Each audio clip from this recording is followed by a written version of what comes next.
Bonjour à tous, donc là nous allons regarder donc, la feuille de cours l'essentiel et je retiens par l'image. Donc du cours SNT réseaux sociaux du manuel de Lagrave, donc c'est pages 140 et 141. Alors à retenir, donc je retiens par le texte, donc l'essentiel. Donc les réseaux sociaux sont des services mettant en relation des internautes. On distingue les réseaux sociaux par leurs caractéristiques, nature des pages partagées, fonctionnalités, taille, nombre d'abonnés. Donc on a vu pendant toutes les activités qu'il y en avait de nombreux, donc les plus connus, Facebook, Instagram, Twitter, etc. Donc eux, ils mettent en relation des internautes via des centres d'intérêt, des connaissances de connaissances, etc. L'ensemble de toutes les informations présentes au sujet d'une personne donc sur Internet constitue ce qu'on appelle son identité numérique. Donc on a tous une carte d'identité, hein, mais maintenant il faut bien se rendre compte qu'en gros tout ce qu'on poste sur Internet, sur les réseaux sociaux, constitue notre identité numérique auquel est associée une e-réputation. Donc la façon dont elle est perçue par les autres, c'est cette fameuse e-réputation qui doit être protégée donc, par le paramétrage de ses comptes et la sécurité de son identification et de son authentification. Donc ça veut dire qu'en gros, il faut mettre des mots de passe assez sécurisés. Il faut faire très attention à ce que vous postez en vidéo, en texte, en commentaire, en hashtag, en like, puisque si tout est visible, ça peut entre autres être visible donc par des gens qui vous suivent sur Internet, entre autres des employeurs. La e-réputation à l'heure actuelle est une des choses, on dit maintenant qu'on googleise le nom d'une personne. Donc quand on dit qu'on googleise le nom d'une personne, c'est juste en fait pour regarder son identité numérique et se faire une idée de sa e-réputation. Ensuite, le modèle économique des réseaux sociaux. Donc les principales sources de revenus des réseaux sociaux sont donc la pub. Elle peut être ciblée en fonction du profil de l'utilisateur et sponsorisée pour être mise en avant. En gros, ça veut dire qu'en fonction de ce que vous regardez sur votre ordinateur, donc vous allez avoir des cookies et tout ça va vous permettre en gros de vous donner un profil et ces profils ensuite sont revendus. Donc c'est pour ça que vous voyez par exemple sur Facebook quand vous vous connectez ou alors que vous allez sur Internet, sur Google, qu'on vous offre, qu'on vous propose de la publicité sur des choses que vous avez peut-être regardées la veille ou il y a 10 minutes. Donc ça c'est parce qu'en gros donc les moteurs de recherche et en gros les réseaux sociaux en général se revendent vos profils et se revendent vos données de manière à vous proposer donc la meilleure publicité possible, donc celle qu'on dit ciblée en fonction de votre profil. Donc par exemple, on va jamais proposer, je sais pas moi, on va proposer à quelqu'un qui fait du sport, on va lui proposer des pubs sur par exemple les soldes des Nike, les dernières Nike qui viennent de sortir pour le running, si jamais il les a regardés la veille. Et si jamais cela vous plaît moins, vous pouvez adopter le modèle qu'on appelle le freemium. Donc ça marche entre autres pour YouTube Music. Donc ça veut dire que vous combinez donc un accès à la base gratuite comme dans n'importe quel réseau social, et vous avez aussi un abonnement premium qui lui donne des fonctionnalités supplémentaires et qui généralement, vu que vous payez, ne vous donne ou vous limite l'accès à la pub. Donc dans les deux cas, pour les réseaux sociaux, si vous payez, il y a une source de revenus.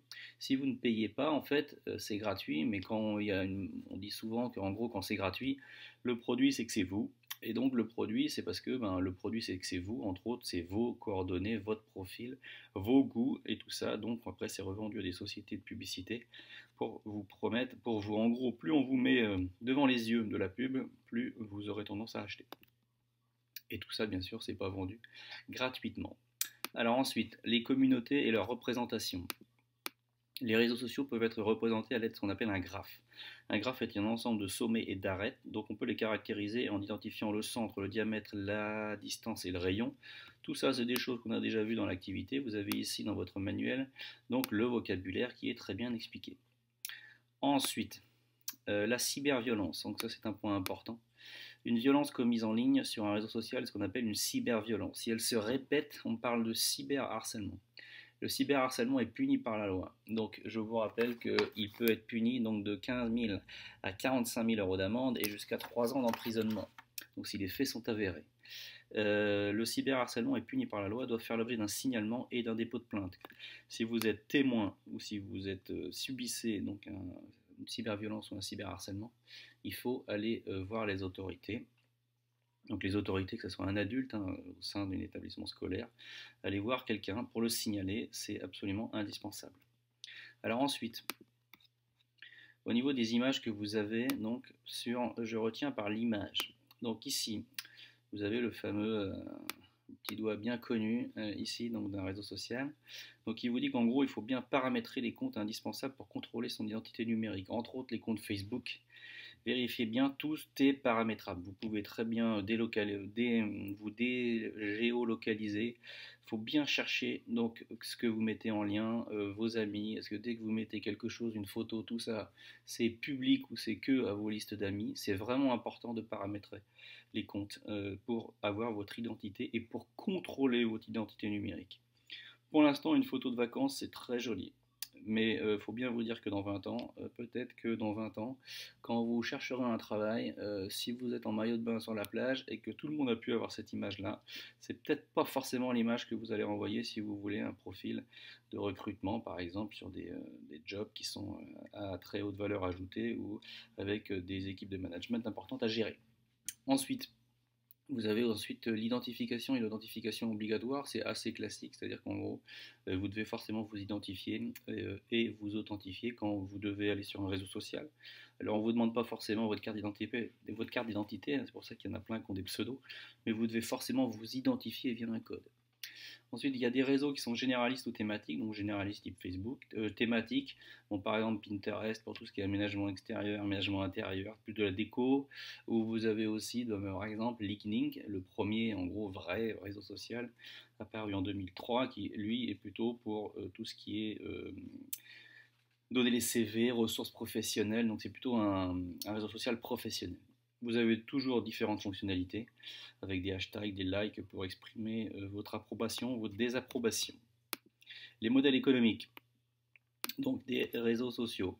Donc ici vous avez une image, donc vous voyez que vous avez donc pour différents réseaux sociaux, vous mettez ce que vous voulez, vous pouvez mettre du texte, vous pouvez ici mettre le doigt vers le haut quand vous approbez ou quand vous n'êtes pas d'accord dans l'autre sens. Tout ça pour vous dire qu'en gros, quand vous recherchez aussi, donc avec la petite loupe, là, généralement c'est pour vous proposer aussi de la publicité. Et vous êtes reliés ici, donc c'est pour dire que vous êtes reliés dans les réseaux sociaux les uns avec les autres en fonction de vos goûts, de vos connaissances et de vos connaissances de connaissances.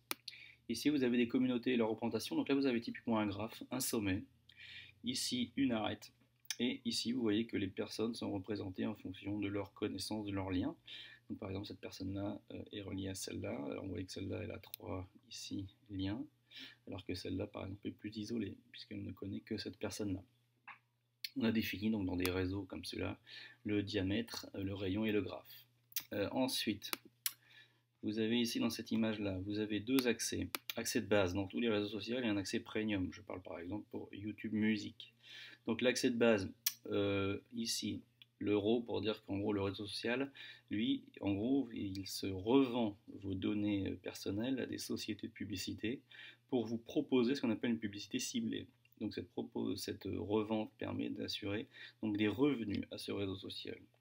Ou alors vous prenez un accès premium, vous payez tous les mois une certaine somme, ça dépend des réseaux. Et dans ce cas-là, vous n'aurez moins de pubs, mais dans ce cas-là, vous aurez accès bien sûr à toutes les fonctionnalités de base, mais vous aurez moins de pubs qui vous sera proposée si jamais cela vous dérange. Mais dans tous les cas, vous payez, donc il y a forcément une source de revenus pour les réseaux sociaux. Et enfin, la cyberviolence, que faire alors face à une situation de cyberharcèlement? Alors si vous êtes la cible des attaques, ne pas répondre, généralement ça ne donne pas grand-chose. Se déconnecter de tous ces comptes, conserver toutes les preuves. Conserver toutes les preuves, c'est important.